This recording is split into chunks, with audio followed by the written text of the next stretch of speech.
यांची चक्क गोळ्या घालून हत्या करण्यात आली आहे। तर ज्ञानबा गित्ते हे गंभीर जखमी झाले असल्याचं कळतंय।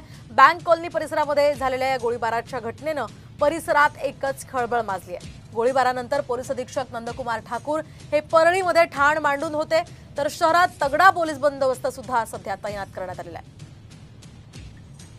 मात्र नेमकी कशामुळे ही गोळीबाराची घटना घडलेली आहे, कोणत्या कारणामुळे सरपंचाचा खून करण्यात आला हे काही अजून स्पष्ट झालं नाहीये। या संदर्भात आपण अधिक माहिती जाणून घेऊयात आमचे प्रतिनिधी विनोद जिरे यांच्याकडून। विनोद, काय अधिकचे अपडेट्स या संदर्भात?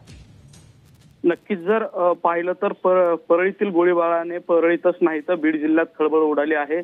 महत्त्वाचं म्हणजे पालकमंत्री धनंजय मुंडेंच्या या परळीमध्ये गोळीबार झाल्यानं ही खळबळ उडाली आहे।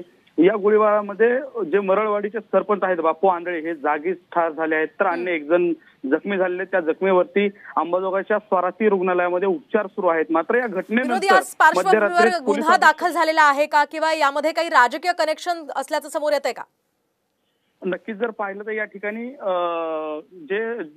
ज्यांची या गोळीबारामध्ये जे ठार झालेले आहेत ते राष्ट्रवादी अजित पवार गटाचे कार्यकर्ते असल्याचं समजतंय आणि राजकीय या ठिकाणी असल्याचं देखील प्राथमिक माहिती मिळते। आणि यामुळेच या ठिकाणी मध्यरात्रीपासून पोलीस अधीक्षक नंदकुमार ठाकूर जे आहेत ते परळीत ठाण मांडून आहेत आणि प्राथमिक माहितीवरून या ठिकाणी गुन्हा देखील दाखल करण्याची प्रक्रिया सुरू आहे। काही वेळामध्ये या ठिकाणी गुन्हा देखील दाखल होईल आणि त्यानंतर यामध्ये राजकीय नेमकं आहे का हे स्पष्ट होणार आहे। अगदी नक्कीच विनोद, या संदर्भातले अपडेट्स तुमच्याकडनं जाणून घेत राहणार आहोत। तुर्तास धन्यवाद दिलेल्या या सविस्तर माहितीसाठी।